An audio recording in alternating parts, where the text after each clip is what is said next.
전현희 어머니랑 나란히 앉아서 전현희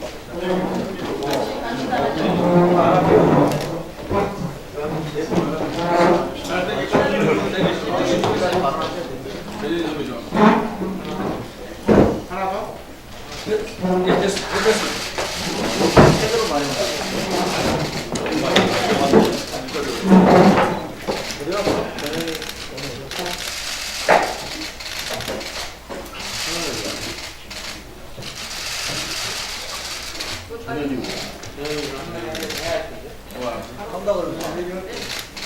네, 제129차 정책조정회의를 홍영표 원내대표 모두 발언 시작하겠습니다. 어제 통영 고성에 또 한 번 다녀왔습니다. 전 정권이 초래한 최악의 조선산업 위기의 여파를 아직도 실감할 수 있었습니다. 일자리를 잃고 생계를 걱정하시는 통영 고성 지역민들의 눈물이 눈에 선합니다. 우리 당은 통영과 고성 지역 경제 살리기에 모든 힘을 쏟아붓겠습니다.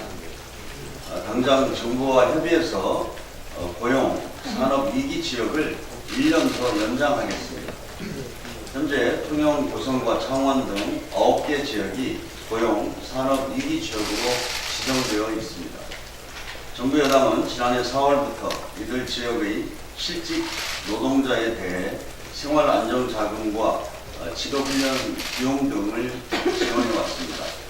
또 퇴직 인력을 채용하는 기업에 1인당 최대 3천만 원의 인건비도 지원한 바 있습니다. 작년 5월에는 추경과 예비비를 통해 1조 4천억 예산을 이들 지역에 투입했습니다.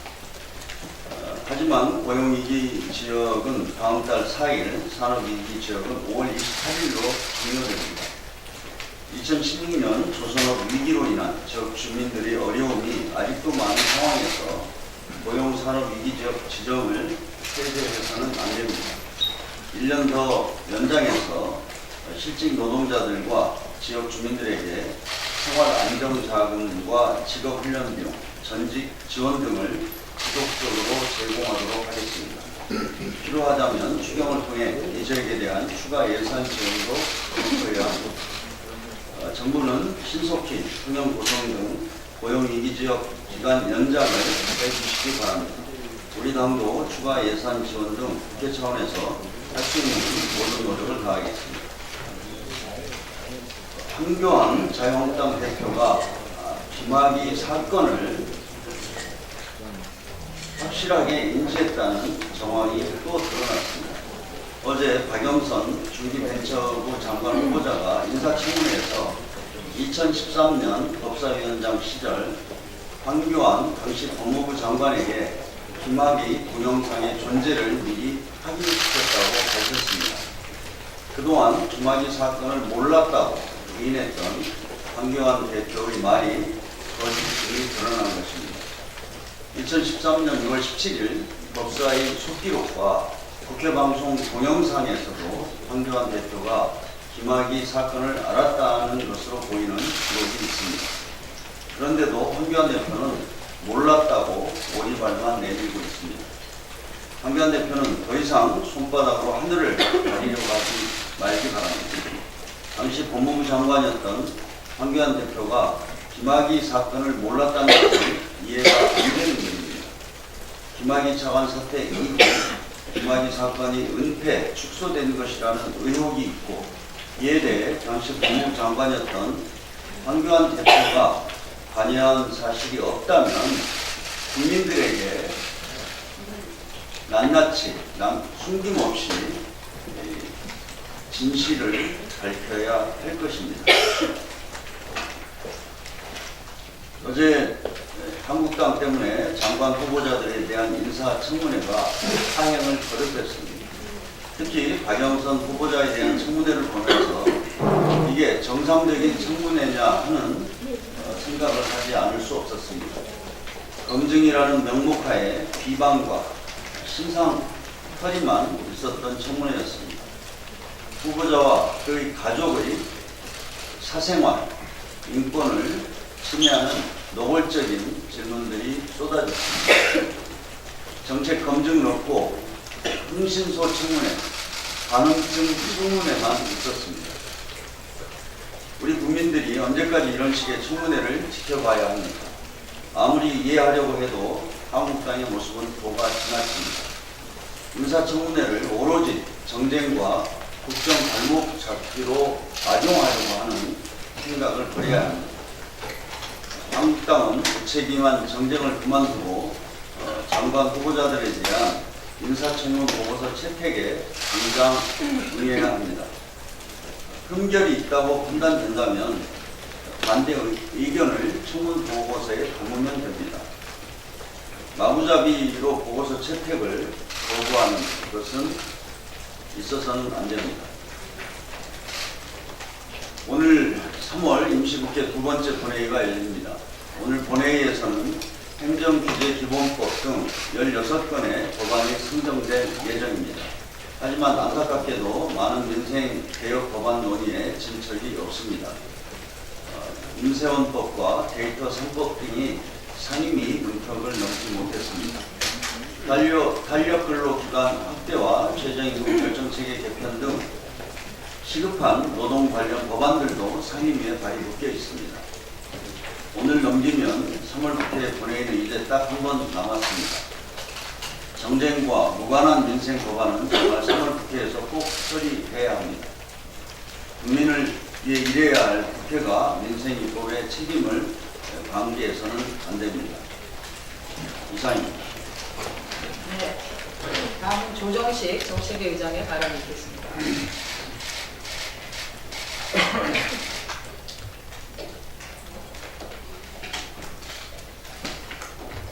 경제 상황에 대한 국민들의 심리를 나타내는 소비자 심리 지수가 지속적으로 개선되고 있습니다. 어제 한국은행이 발표한 3월 소비자 동향조사 결과에 따르면 이달 소비자 심리 지수는 지난달에 비해 0.3포인트 상승한 99.8을 기록했습니다. 지난해 12월부터 이어지고 있는 소비 심리 개선세가 견고하게 유지되고 있는 것입니다.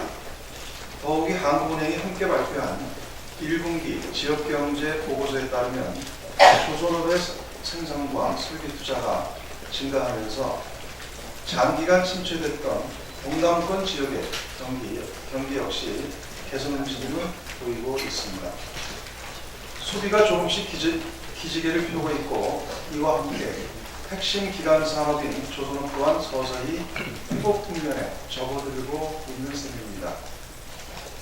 이처럼 되살아나고 있는 경기의 불씨를 본격적인 경제 활력 제고로 연결하기 위해서는 재정의 적극적인 역할이 요청됩니다.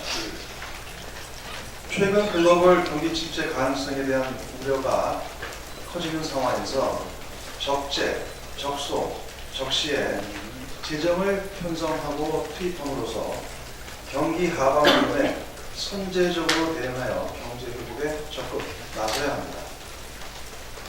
이런 측면에서 엊그제 26일 국무회의에서 내년도 예산안을 보다 확장적으로 운용하기로 편성 지침을 결정한 것은 매우 바람직합니다. 특히 민간 부문의 활력이 다소 둔화된 상태에서 불평등 해소와 혁신성장 동력 발굴이라는 과제를 안고 있는 경제 여건을 감안했을 때 확장적인 재정 편성은 선택이 아닌 필수가 될 것입니다. 우리나라의 국가 채무 비율이 OECD 평균의 절반에도 미치지 않는 상황이라 재정을 활용할 수 있는 여력도 충분한 상태입니다. 2017년도 기준 GDP 대비 국가 채무 비율은 OECD 평균이 80.9%인데 반해 한국은 38.2%입니다. 때문에 IMF와 OECD 등 주요 국제기구들도 정부를 향해 확장적인 재정 운영을 적극 권고하고 있는 것입니다. 아울러 추경과 관련해서 한 말씀 더 드리겠습니다. 엊그제 국회 기획재정위원회에 출석한 홍남기 부총리가 추경 편성의 필요성을 언급했습니다. 저 역시 그 필요성과 시급성에 적극 공감합니다. 사회 재난인 미세먼지 문제에 대한 조속한 대처가 필요하고 이제까지 겪어보지 못했던 인구 및 산업 구조의 변화에 대한 고용 환경의 변화 등을 감안할 때 어느 때보다 추경 수요가 필요한 상황이기 때문입니다. 더구나 얼마 전 한국을 방문한 IMF 여외 협의 미션단에서도 한국은 숙련된 노동력과 탄탄한 제조업 기반, 안정적인 금융 시스템, 낮은 공공부채, 풍부한 외환 보유액 등 견조한 펀더멘탈을 가지고 있다고 평가했습니다. 다만 한국이 대내외 리스크 요인의 직면에 있어 적극적인 재정 정책을 통해 경제 성장을 뒷받침해야 한다고 권고하면서 GDP의 0.5%, 약 9조 원을 초과하는 추경 편성이 필요하다고 언급하였습니다. 당정은 미세먼지 등 국민 안전에 신속히 대응하고 경제 활력 제고를 위한 추경 편성을 종합 검토하여 추경의 규모와 방식을 조속히 결정할 것입니다.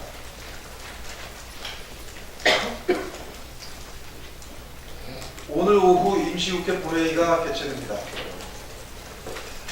어제 열린 법사위에서 대단히 의미 있는 법안들이 일부 처리되었습니다. 우선 규제혁신 5법 가운데 유일하게 처리되지 못했던 행정규제기본법이 법사위를 통과했습니다. 신산업, 신기술에 대해서는 우선 허용, 후 사후 규제의 원칙이 적용되면서 지속적인 혁신성장 추진을 위한 최소한의 제도적 기반이 완비되는 겁니다. 또한 사립학교, 비위교원에 대한 징계 기준을 강화하는 사립학교법도 오늘 본회의에서 처리될 예정입니다. 아울러 채용 관련 규정청탁 금지를 법제화한 채용 절차법도 법사위를 통과해서 본회의 의결 절차를 남겨두고 있습니다. 공정한 채용 절차 확립에 중요한 시금석이 될 것이라 확신합니다. 이 밖에도 국토교통위원회에서 4차 산업혁명을 지원하는 자율차 지원법과 드론산업 지원법 등 두 건의 재정법안이 법안 소위를 통과했습니다. 매우 의미 있는 진전입니다. 다만 사회적경제기본법, 서비스산업발전기본법, 시급한 노동 관련 법안, 그리고 택시카풀 관련 법이 소관 상임위에서 처리되지 못한 점은 매우 안타깝게 생각합니다. 더불어민주당은 관련 입법이 조속히 진행되도록 적극 노력하겠습니다. 사회적 대타 기구에서 합의된 택시카풀 관련 법이 조속히 처리돼서 택시카풀의 상생과 택시산업 발전의 후속 논의가 조속히 진행되기를 바랍니다. 야당 역시 민생입법 처리에 적극 협조해 줄 것을 당부드립니다. 더불어민주당은 앞으로 일주일에 남은 3월 임시국회가 유중의 룰을 거둘 수 있도록 민생법안, 경제활력법안 처리에 보다 박차를 가하겠습니다. 이상입니다. 네, 다음은 제4정조위원장이신 홍일환 의원님 발언 듣겠습니다. 산업공상 중소벤처기업위원회 간사입니다. 어제 있었던 박영선 중소벤처기업부 장관 후보자 인사청문회가 답정너 청문회였습니다. 자유한국당은 박영선 후보자에 대한 중기부 장관으로서 능력이 있어 자질 검증을 넣고 자기 제출을 핑계로 흠집 내기와 고소로 일관해 국회 청문회의 통점을 스스로 떨어뜨렸습니다. 박영선 후보자는 야당의 2,215건의 자료 요구 중 145건을 제외하고 모두 자료를 제출했습니다. 수술 자료 제출 요구와 같이 장관 인사 검증과는 무관한 지극히 개인적인 무리한 자료만 제출하지 않은 것을 자료 제출이 미흡하다고 깐깐히 청문회라고 하는 것은 국민들에게 설득력이 없습니다. 청문회는 시작도 하기 전에 박영선 후보자는 안 된다는 답을 정해놓고 자질 검증을 하지도 않은 채 저녁 식사 이후 청문회를 중단한 자유한국당의 보이콧은 납득하기 참으로 어려웠습니다. 자유한국당의 방해에도 다른 많은 의원들께서 정책 지지를 함으로써 박영선 후보자의 준비된 역량을 검증하였습니다. 국민적 여론도 박영선 후보에 대해 우호적으로 보입니다. 자유한국당은 우리나라 중소기업과 소상공인을 위해 일할 적격자를 무작정 반대하지 마시고 박영선 후보자에 대한 청문회 보고서 채택에 협조해 줄 것을 다시 한번 간곡하게 부탁드립니다. 이상. 네, 다음은 제5정조위원장이신 전현희 의원을 바라보겠습니다. 네, 통영의 딸 전현희 의원입니다. 지금 현재 전 통영 고성 후보인 양문석 후보와 함께 통영형 일자리 특비 공동위원장을 맡고 있습니다. 지금 통영에서는 기존의 조선소 5군데 중에 4군데가 파산을 절차를 종료를 했고 현재 마지막 남은 성동 조선소 1군데가 지금 법정 관리를 진행을 하고 있습니다. 기반이든 조선 산업이 사실상 몰락하고 지역 경제가 침체하고 대부분의 조선업에 종사하고 있던 노동자들이 일자리를 잃고 통영이 위기에 빠져 있는 상태입니다. 지금 현재 성동 조선소가 유일하게 남은 조선업의 통영의 희망인 그런 상황입니다. 더불어민주당 통영 일자리 특위랑 더불어민주당은 통영 지역의 조선업의 회생과 경제 활력 제고를 위해서 가용한 모든 방법을 동원해서 적극적으로 지원하도록 할 것입니다. 통영 상생형 일자리 사업의 안착을 위해서 관계부처와 긴밀하게 협의를 진행을 하고 있습니다. 지금 현재 성동조선과 또 안전공단의 제조업을 살려서 조선산업의 활기를 되찾을 수 있도록 하고 고용산업위기 지역이 최근에 우리 땅에서 적극적으로 노력을 해서 연장이 된 만큼 이와 발맞춰서 통영의 상생형 지역 일자리 사업을 속도감 있게 추진하도록 하겠습니다. 앞으로 또 우리 특위는 양문석 후보를 중심으로 해서 통영시와 성동, 조선 측 등 통영 지역과 적극적으로 협의를 추진해서 지역사회의 걱정을 덜어드릴 수 있도록 최선을 다하겠습니다. 지금 분초를 아껴가면서 많은 관계기관과 협의를 하고 있고 또 현장을 발로 뛰고 많은 분들을 만나뵙고 있습니다. 오늘도 통영 일자리 특위와 관련된 간담회가 예정이 되어 있고요. 그래서 저희 더불어민주당이 할 수 있는 그런 정책 대안 적극적으로 제시를 하고 또 실질적인 결과물을 도출할 수 있도록 최선을 다하겠습니다. 통영 지역이 다시금 대한민국 조선업의 심장 역할을 할 수 있도록 통영형 일자리 특위와 더불어민주당이 최선을 다하겠습니다. 감사합니다. 네. 다음은 김정우 원내부대표의 현안 발언이겠습니다. 네, 김종규입니다. 어제 대한항공에서는 우리나라 증권 시장 역사상 처음으로 주주권 행사로 인해서 국내 대기업 총수의 경영권이 제한되는 일이 일어났습니다. 가히 주주혁명이라고 해도 과언이 아닐 것이며 주주행동주의의 원년으로 2019년은 기록되지 않을까 싶습니다. 그런데 정경련 경총 상공회에서는 일제히 이 스튜디오십 코드에 대한 우려를 제기하면서 국민연금이 보유 주식의 수익률 제고에 노력해야지 왜 경영권에 개입하느냐며 이의를 제기하고 있습니다. 국민연금이 국민의 자산인 연금의 수익률을 확보하기 위해서는 투자한 기업의 이사회를 비롯한 지배구조의 개선이나 투명하고 건전한 경영이 제대로 되고 있는지 모니터링하는 것은 꼭 필요합니다. 그래야만 기업 가치를 제고할 수 있는 이사회가 구성이 되고 그 이사회에 따라서 그 기업은 발전할 수 있는 것입니다. 즉 어결권 행사라는 경영 참여와 주주가치 제고는 이분법적으로 분리해서 해석할 수 있는 것이 아니라 오히려 상호 보완적인 관계로 자리매김이 지어질 때 기업의 가치는 상승되는 것입니다. 투자한 기관 투자에게 어결권을 행사하지 말라는 것은 자본주의에 대한 부정이며 주식회사의 기본 원리를 정면으로 부인하는 것입니다. 저는 이번 주총의 결과가 우리 경제계의 긍정적 신호로 해석되어지길 바라며 또 그렇게 받아들여지기를 희망합니다. 어제 조양호 사내이사의 영임 반대가 확정되었을 시 대한항공의 주가는 급반등하였습니다. 이는 증권시장 참여자들은 이 결정을 환영하고 있다는 것입니다. 그렇지만 일부에서 우려하고 있듯이 국민연금과 기관투자가의 적극적인 주주권 행사가 잠재적인 경영 불안으로 받아들여지는 부분이 있다면 이는 조기에 또한 불식시켜야 하는 노력을 함께 해야 된다고 봅니다. 국민연금의 주주권 행사는 이념이나 정치적 이해로부터 자유롭게 행사되어야 됩니다. 오로지 국민의 이익 극대화라는 목표를 향해서 행사되어야만 합니다.